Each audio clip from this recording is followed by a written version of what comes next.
लेकिन अब ये कल्चर में चीज आ चुकी है, आ गया है ये अब आपके कल्चर में चीज आ चुकी है। और इसके लिए मैं ये बच्चे चाह रहा हूँ थ्रिल में भी तो करते हैं, थ्रिल है उनके अब तो लिए। मुझे लगता है डीएनए में इनकोडिंग हो गई है इनकोडिंग हो गई, डीएनए में म्यूटेशन इनकोडिंग हो करा गई है, दीजिए। तो ये काम करना है हमारी जनरेशन में जो पैदा हो रही है वो जेनेटिक अच्छा सर, हमारे पास एक कॉल डिफेक्ट के मौजूद है साथ जी, पैदा हो रही है। अटेंड करते हैं। अस्सलाम वालेकुम। हाँ जी, गुड हेल्दी मॉर्निंग। कौन बात कर रहा है?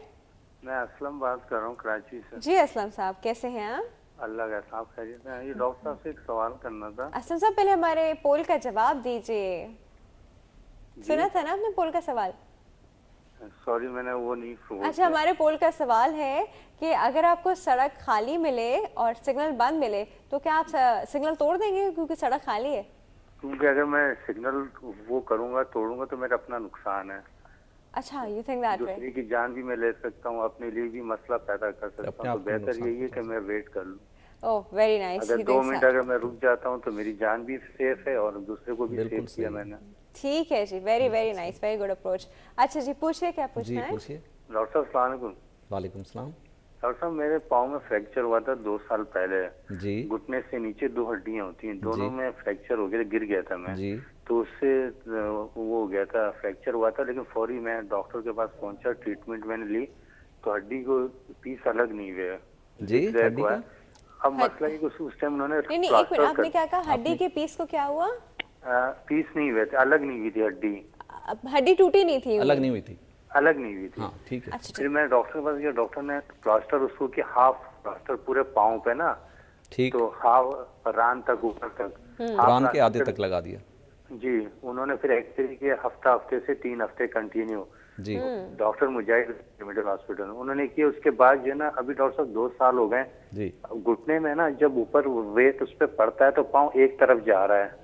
एक तरफ जा रहा है जी, एक तरफ जा रहा है, वजन नहीं ले पा रहा है पाँव जो है ना। अच्छा। और पाँव फोल्ड हो रहा है, लेकिन अच्छा पाँव फोल्ड होने में आवाज आती है चटकने की, जैसे घुटने से होता है ना जी, चटकने जैसी टक टक आवाज थी। मैंने भी एक्सरे किया था अभी एक हफ्ते पहले जी। उसमें ये आया है कि फ्रैक्चर तो बिल्कुल सही है जी। अब डॉक्टर साहब समझ में नहीं आ रहा है इसका कोई सोल्यूशन, कोई ऐसा अगर आपके वो है तो। ठीक ठीक। ओके, चले जी, हम आपको बता रहे हैं। ठीक है जी, thank you so much for your call. अच्छा, इसमें ये हुआ होगा मोस्ट लाइकली, जैसे आप बता रहे हैं, आपकी हिस्ट्री से जो मुझे लग रहा है कि जब आपका फ्रैक्चर हुआ था ना, उसके साथ साथ घुटने के अंदर भी चोट आई होगी। घुटने के अंदर कुछ कंपोनेंट्स होते हैं जो जॉइंट को स्टेबल रखते हैं, लिगामेंट्स होते हैं, वो हमारी टर्म में लिगामेंट्स कहते हैं, या नसें कह लें आप अपनी टर्म्स के अंदर, पट्टे कह लें। तो जब फ्रैक्चर होता है उसके साथ साथ घुटने में भी चोट आई होगी, लेकिन मुझे नहीं मालूम कि घुटने के अंदर उस वक़्त हुआ था या नहीं हुआ था, MRI या एक्सरे हुआ था या क्लिनिकली जजमेंट हुई थी या नहीं हुई थी। अब वो फ्रैक्चर तो हील हो गया, लेकिन आई डोंट नो कि अंदर हो सकता है लिगामेंट ब्रेक हो गए हों। अच्छा, ये कंडीशन उसी वक्त होती है जब लिगामेंट अंदर ब्रेक हो जाए, जॉइंट इनस्टेबल हो जाता है, तो पाँव कहीं रखो जाता कहीं है। तो इनको मैं सजेस्ट करूंगा एक MRI करा लें अपने घुटने का। अच्छा। MRI से घुटने के अंदर सिचुएशन क्लियर हो जाएगी, क्या अंदर जो चपनी की हड्डियां होती हैं, मेनिस्कस जिसको कहते हैं, या पट्टे होते हैं, लिगामेंट्स कहते हैं जिनको, वो सीटी स्कैन ज़्यादा बेटर रहता है? सीटी स्कैन नहीं, जॉइंट्स के लिए MRI सबसे अच्छा ठीक है। हाँ, तो MRI करा लें, उससे बिल्कुल सही अच्छा, फिर सिचुएशन सीटी स्कैन भी बहुत हद तक बता देता है। जी हाँ, सीटी स्कैन भी करा सकते हैं और MRI भी करा सकते हैं। ठीक है, तो वो उसके बाद फिर देखें क्या निकलता है। मुझे लग रहा है कि अंदर घुटने के अंदर प्रॉब्लम हुआ है, घुटने के अंदर उस वक्त ओवरलुक हो गया, सारी कंसंट्रेशन फ्रैक्चर पे रही। फ्रैक्चर तो हील हो गया, लेकिन घुटने के अंदर वाला प्रॉब्लम जो है वो डील नहीं हुआ, जिसकी वजह से इनको प्रॉब्लम हो रही है। अच्छा सर, ये हेयर लाइन जो फ्रैक्चर्स होते हैं, जो हम यूजुअली कहते हैं कि नहीं हम इनके साथ कुछ कर नहीं रहे, कोई छोड़ देते हैं उनको कि सही हो जाएगा विद टाइम। छोड़ते तो नहीं है, प्लास्टर तो फिर भी करना होता है। हाँ, वो तो फिर भी करते हैं, लेकिन मतलब इन अ सेंस के हम लोग इसके बारे में ज्यादा वो नहीं होता कि हड्डी टूटी नहीं है, सिर्फ एक हल्की सी फ्रैक्चर लाइन आई है। उसकी ग्रेविटी कम समझते हैं हम कि ये, हालांकि वो बराबर ही है। कितना अरसा में उसके फिर हम उससे नॉर्मल फंक्शन, जितना हाथ में आ जाता है, टांग में आ जाता है। देखें, हाथ का अलग पीरियड है, डिटरमिन हुआ है, फिर हीलिंग का टांग का अलग हुआ है। अगर हाथ में हेयर लाइन फ्रैक्चर आ गया या मामूली क्रैक आ गया तो 4-6 हफ्ते की प्लास्टर लगाने से। ग्रीन स्टिक फ्रैक्चर्स क्या? हाँ, ग्रीन स्टिक फ्रैक्चर भी कम से कम 4 हफ्ते तो ज़रूर प्लास्टर में रहना चाहिए, ताकि वो अपनी जगह पे पूरी तरह कंसोलिडेट हो जाए, हील हो जाए।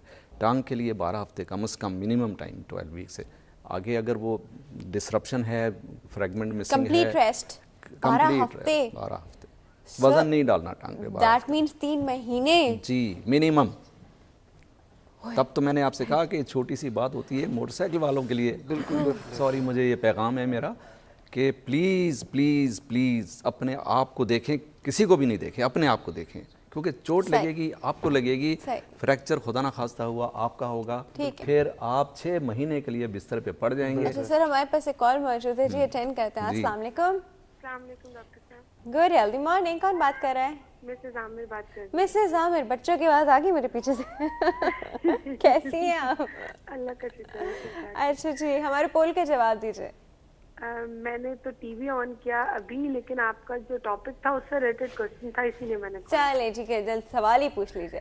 अच्छा, मेरा क्वेश्चन ये था कि मेरा 9 साल पहले पेल्विक फ्रैक्चर हुआ था। पेल्विक फ्रैक्चर हुआ, ठीक है। मैं सीढ़ियों से गिर गई थी, तो मेरे जो एक मेजर फ्रैक्चर था वो तो पेल्विक था, उसके अलावा जो छोटे फ्रैक्चर थे वो लोअर बॉडी पोर्शन में थे, 8 फ्रैक्चर्स और थे, ठीक है। तो वो तो नेचुरल डॉक्टर ने कहा था वो इतने छोटे हैं कि उसका हम कुछ नहीं कर सकते, और वो जो है वो खुद ब खुद हील हो जाएंगे। और ऐसा ही हुआ। फिर मेरे रॉड्स लगे थे पेल्विक में 2, अच्छा ठीक है। और उसके बाद 11 महीने बाद वो रॉड्स निकाल भी दिए। तो डॉक्टर ने कहा कि नहीं अब इनका काम हो गया और अब हम इन्हें निकाल देंगे।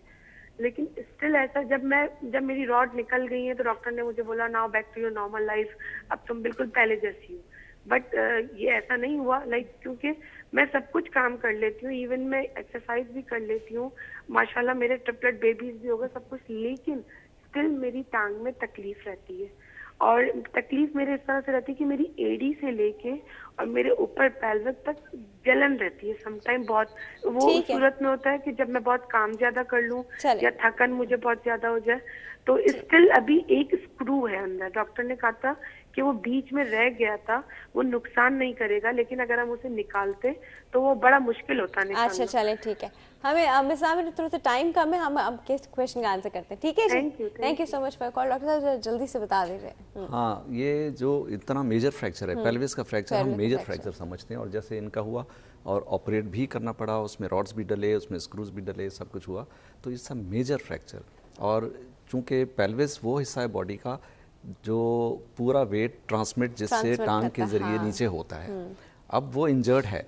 सबसे पहली बात वो इंजर्ड है, और अभी 11 महीने हुए बता रही थी शायद, तो ये बहुत थोड़ा टाइम है, इसमें स्टेबिलिटी अभी नहीं आई होगी, लेकिन ये अपनी रूटीन में चल रही हैं, काम कर रही हैं, ठीक है। लेकिन जब भी ओवर एक्सर्ट करेंगी ये इनको पेन होगा, क्योंकि जब 9 साल पहले का पेल्विक फ्रैक्चर वैसे 9 साल पहले, आई थिंक 9 साल पहले, हाँ, तो फिर तो ये काफ़ी टाइम गुजर गया, अभी तक तो स्टेबल हो जाना चाहिए था इनको। लेकिन अब मुझे नहीं मालूम है फ्रैक्चर की नौयत क्या थी, क्या उसमें कोई नर्व कंपोनेंट इन्वॉल्व थे, स्क्रू की वजह से तो नहीं हो रहा, स्क्रू की वजह से नहीं हो रहा, स्क्रू की वजह से नहीं हो रहा, स्क्रू कुछ नहीं कहता। चले जी। अच्छा डॉक्टर साहब, टाइम जो है बिल्कुल ख़त्म हो चुका है और मुझे आपको थैंक यू करना पड़ेगा। Thank you so much for coming sir, thank you so much for coming, आप बहुत अच्छा काम कर रहे हैं। इससे पहले एक मैसेज देना चाहूँगा कि जो हेल्थ का जो है इशू, जो प्राइवेट हॉस्पिटल वो केसेस नहीं लेती, हम हेल्थ टीवी को हम ये देते हैं, ये चीज़ें डॉक्यूमेंट, वो हर दफ़ा अपने एक पब्लिक सर्विस मैसेज में वो चलाती रहे, ठीक है, ताकि लोगों को जो हेल्थ टीवी के जो लिसनर है उनको तो कम से कम अवेयरनेस जाए, ये पैगाम उनको जाए। लेकिन सिग्नल तोड़ने से पहले एक चीज़ बड़ी अहम है, zebra crossing. Zebra crossing world wide एक बड़ी एक अहमियत वाली चीज़ है रोड यूज़र के लिए। उसे उसकी जो जब खिलाफ वर्जी होती है, जो पैदल चलने वाले लोग हैं उनका ये हक है। सही, ओके सर, ठीक है। अच्छा जी, sir thank you so much. Viewers, वक्त हो गया एक छोटी सी ब्रेक का। ब्रेक के बाद हमारे पास बेस्ट 5 का सेगमेंट होगा, कहीं मत जाएगा, विल बी राइट बैक।